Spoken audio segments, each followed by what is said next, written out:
Ohana means family. That's us before. Trauma isn't just what happens to you, it's what lingers. We're a broken family, aren't we? It's little and broken, but still good. The family that we build can be just as important as the one that we're born into. People treat me different. Children don't get traumatized because they're hurt. They get traumatized because they're alone with the hurt. Today we'll be talking about Lilo's big 5 personality traits and how losing her parents influenced her psychology in unique ways. In Lilo's case, she often feels alone with the hurt that she regularly experiences. She's grieving, and like many kids, she's lost someone important. Behavior is a window into that pain. The tricky part here is that people don't understand her neurodivergent behaviors. They don't understand the brilliance that she has, especially as someone so young. They don't understand that she's just human. To better understand the complexities of Lilo, let's talk about personality and trauma. Personality can be defined as our consistent way of thinking, feeling, and behaving. It's how we show up in the world. Trauma is a deeply distressing experience that can have lasting emotional, psychological, and even physical effects. Personality can evolve over time with conscious effort on various traits, but it can also be impacted by trauma. Trauma can amplify specific traits. The most scientifically reliable way to talk about personality is the 5-factor model, or the big 5 personality traits. So let's talk about the big 5 and then see how trauma might influence this. Looking at Lilo's conscientiousness, it's pretty low. This is the tendency for people to be hardworking, responsible, and adhere to normal status and rules. Lilo is pretty impulsive and struggles with structure. She often gets distracted by her interests and passions and is driven by her emotions and values. Lilo's home life is chaotic. Her sister Nani is doing her best, but they're under constant pressure from CPS and financial instability. Lilo acts out at school and fights with others. This could be partly from her temperament, but the lack of consistent parenting, structure, and emotional support has certainly made it worse. When it comes to Lilo's agreeableness, or the tendency to get along well with and trust other people, she tends to sit in the low to moderate range. Lilo is stubborn, independent, and doesn't conform. She shows deep loyalty and love to those who bond with her, like Nani and Stitch. She can be difficult with others. Rejection from other kids has potentially led to lower agreeableness. She's been bullied and excluded, which makes her more defensive. And instead of trying to fit in, she leans harder into her weirdness as a form of self-protection. If we look at Lilo's extraversion, which can be things like assertiveness or your energy levels when you're around people in social situations, she tends to sit in the moderate to high range.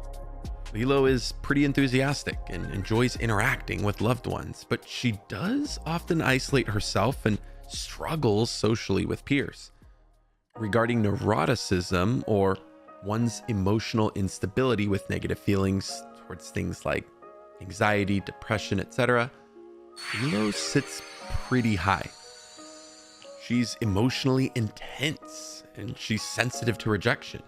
Lilo shows signs of emotional volatility, intense sadness, anxiety, loneliness, and mood swings. She lost her parents, making her emotions feel a little bit bigger and harder to regulate.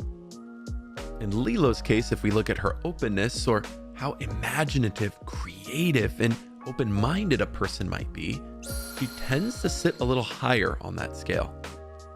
Lilo is creative and imaginative. She's receptive to new experiences, even if they seem a little strange or unusual. Her rich inner world becomes a safe place when the outer world is too painful or rejecting. When we observe these traits through the lens of trauma, it helps us better understand how these personality traits manifested within her. One particularly interesting area to look at is her relationship with Pudge. There's a scene where Lilo arrives late to hula class, completely soaked, and she explains to everyone that she had to feed Pudge the Fish a peanut butter sandwich because he controls the weather. It's actually a little bit tied to her trauma and losing her parents. It's implied that her parents died in a car crash during bad weather.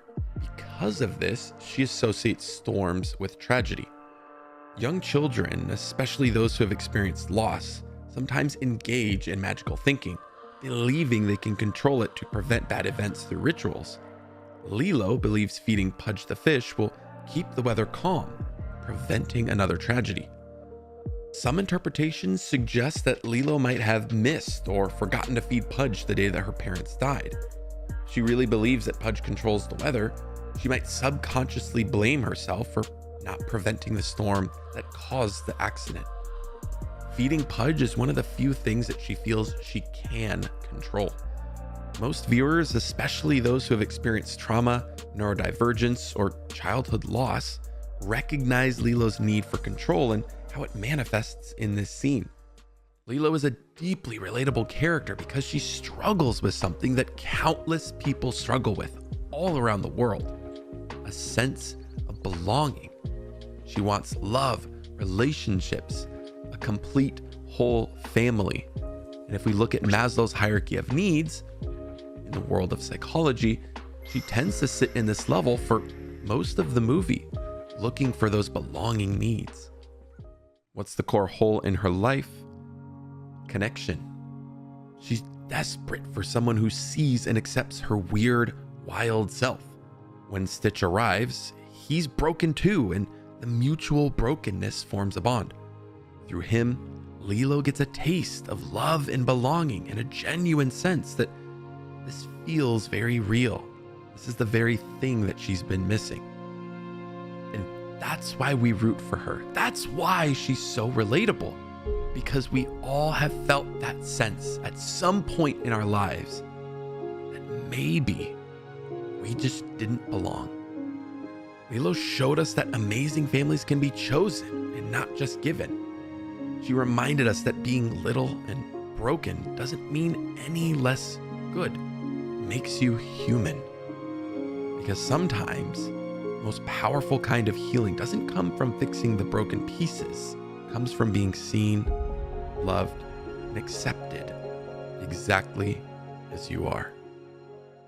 If you found this video helpful, any support is greatly appreciated. I want to give a special thanks to our biggest channel supporters, Aaron Freneck, Erica, Carolina, Sunny Sue, and Tony Martinez. I seriously can't overstate how grateful I am for you guys and all the support you've provided to this community. Thank you so much. Remember to take care of yourself. Remember to take care of those around you. And for all things psychology to help you think, feel, and perform better, stay tuned right here on Psychology of Living.